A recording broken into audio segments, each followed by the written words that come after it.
Good morning, guys. It is Saturday.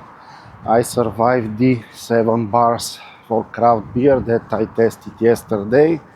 Everything was great, but we have a lot more work to do here in Bucharest today.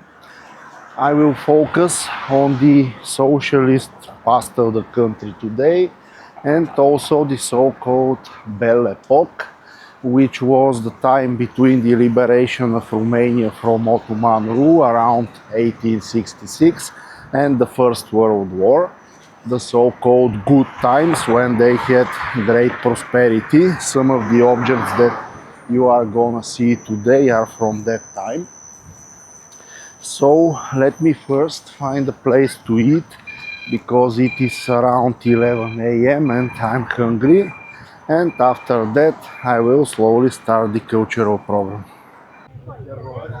The first building that I'm gonna show you today is the so-called Ateneu Roman or the Romanian Ateneum. You can see it in the distance, but I will also get a bit closer so that you can see more details. This building was built in 1888 and is the city's primary concert hall. As you can already see, it is very beautiful, neoclassical building, and really it's considered one of the most beautiful buildings in Bucharest at all. Let me get a bit closer. We have also a wedding taking place here. It seems to be a very famous place. And here is how the building itself looks. The level of detail is really great, and this neoclassical design is very beautiful. You can also see how well preserved and maintained it is.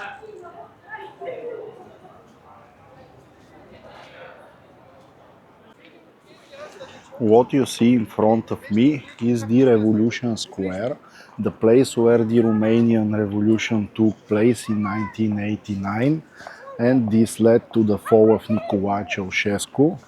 Nicolae Ceausescu ruled Romania with iron fist between 1965 and 1989. He was a very brutal dictator and he was very paranoid. Constantly he thought that some people from his inner circle are gonna oust him, are gonna perform coup d'etat or something like that. And what happened in 1989 is like this. He organized a meeting here on 21st of December 1989. The building that you see in front of me is currently the Internal Affairs Ministry, but before that it was the building of the Central Committee of the Romanian Communist Party. Several days before that, before 21st of December, there was an uprising in Timișoara and he brutally suppressed it. So he ordered a big meeting to be held here so that he can come to the people and condemn the uprising of Timișoara. And he did that on 21st of December 1989. But during his speech, the people started chanting against him, and this sparked the uprising of Bucharest, which finally led to the deposition of Ceausescu. The history is a bit interesting because many people think that he immediately fled when seeing what happens, but this is not the case. When he saw that the people are against him, he stopped his speech and returned to the building, but he didn't immediately fled. He ordered the police and the army to suppress the uprising, and initially, during the night of 21st of December, it seemed to be working because some people were killed. The monument that you see behind me, that I showed you at the first place, was erected for these people who were killed by the police and the army. And initially Ceausescu thought that the problem is fixed, and he even planned to resume his speech on the next day, 22nd of December. But in the morning of 22nd of December, he was informed that thousands of people, mainly workers from the factories of Bucharest, are coming to the center. And when he saw that protesters are storming this exact building, the Central Committee building, he fled. There was a helicopter waiting for him with his personal driver. So he took the helicopter and fled Bucharest. By that time, the military took power via coup d'etat, and Ceausescu's helicopter needed to land near the city of Targovište, where he was arrested, and on 25th of December 1989 he was sentenced to death via military trial by the military ruling the country at that time, and he was immediately executed together with his wife. So that's about it. This is how ended the life of one of the most brutal communist dictators of Eastern Europe. So now the people have this very beautiful monument to commemorate the people who fought and were killed for the freedom of Romania. While I'm going towards the next target, which is the Parliament building, I stumbled upon this very beautiful narrow street with these interesting umbrellas above it. Very colorful, very interesting. Most probably this is a place where there are a lot of cafes and restaurants, but most of them are still not open. Anyway, I'm gonna show you how the place looks.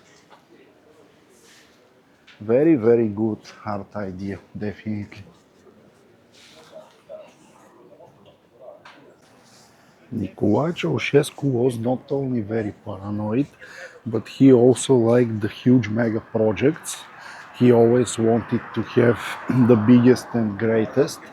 So the building that you see here is the building of the Romanian Parliament.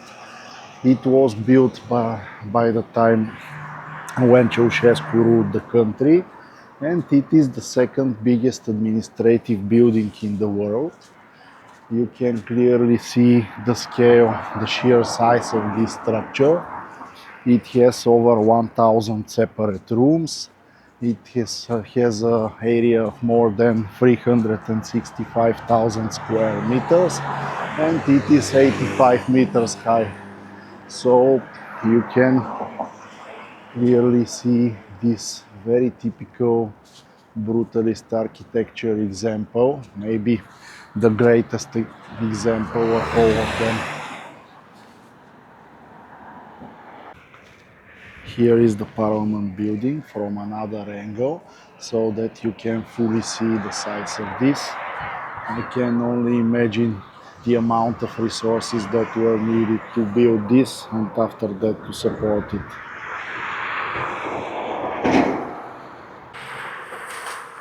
Here in the city center there are some very beautiful fountains. Most probably they are even lit up in the night, but I can't check this because this is my last day here.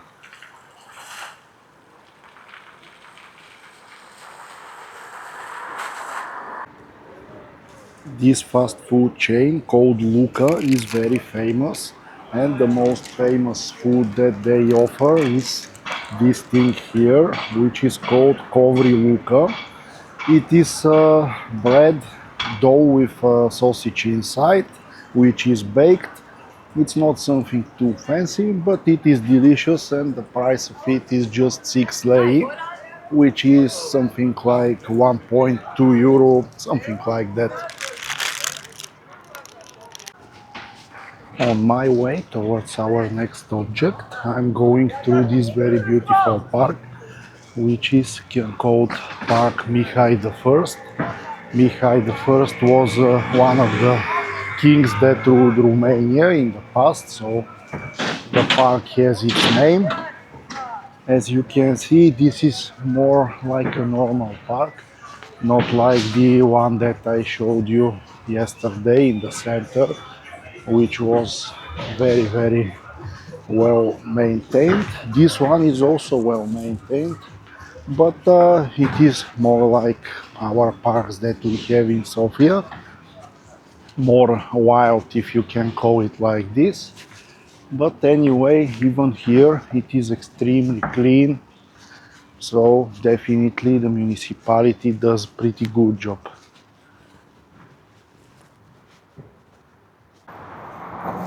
Here you can see the Arc of the Triumph. This monument was built after the First World War and is devoted to the victims that Romania gave during the First World War. As you can see, it is pretty similar to the Brandenburg Gate in Berlin, which I showed you around 2 months ago when I was there, and also to the Triumph Arc in Paris, which I have still not seen personally. It is 27 meters high, this one here. So with this, the cultural program is over. It is starting to rain again, so maybe I should find a good restaurant where I can spend some of the time before my bus to Sofia comes. Here we have a traditional market. You know that I like such places. And by the way, the restaurant looks pretty good. Maybe we will check it in a bit. I am here for some street food experience. I am looking for a local, very popular street food called Mici, but I need to orient myself and find the right place. This seems to be some kind of big market, and maybe on the other side of it will be the place. Well, I couldn't show you the inside because the security told me that it is not allowed to film inside, but anyway, I am still looking for the right place, and I'm not sure if here I will be able to pay by card, so maybe I will have to exchange some money. This seems to be the place, and as you can see, the line is really huge. Obviously it is a very famous place. Let's see what we can do.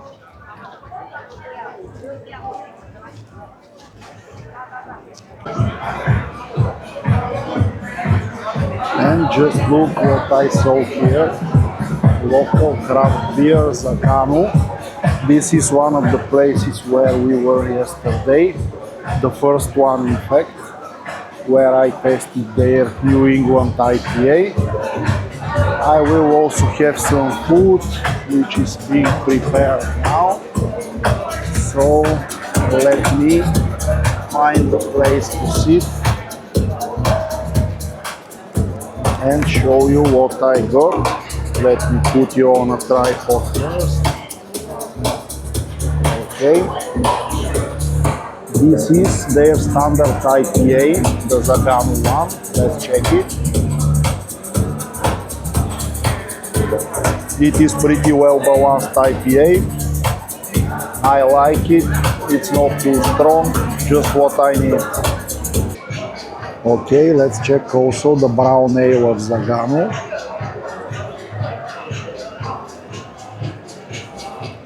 This is a very good brown ale, very refreshing. Sweetness, yes, you can feel some sweetness, you can feel some bitterness also, which is okay for a brown ale. But the balance is pretty good. I don't know what's the percentage of this, maybe 5, 6, something like that.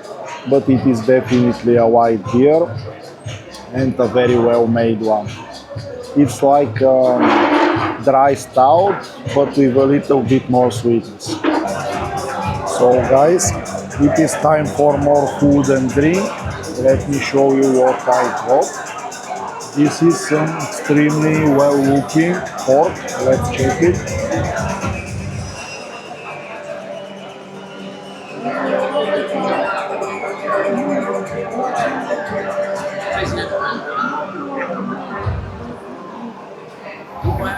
It is very delicious.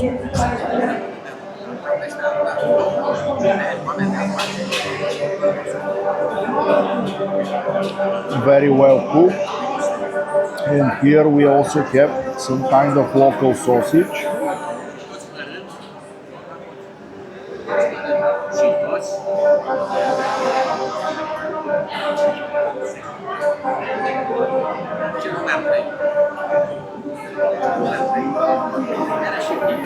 The sausage is also very delicious. I think this is not only pork, but maybe a mix of pork and beef. I'm not 100% sure. And here we have this Zaganu Red Ale, which will be the last beer that I'm gonna taste here.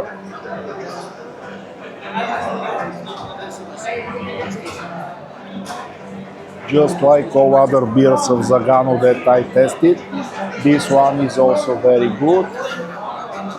Very good example of red ale. Almost no sweetness, a little bit of bitterness. Very light beer, very refreshing. So guys, with that, I think that it is the right time to finalize this video. Thank you very much for watching and see you at the next one.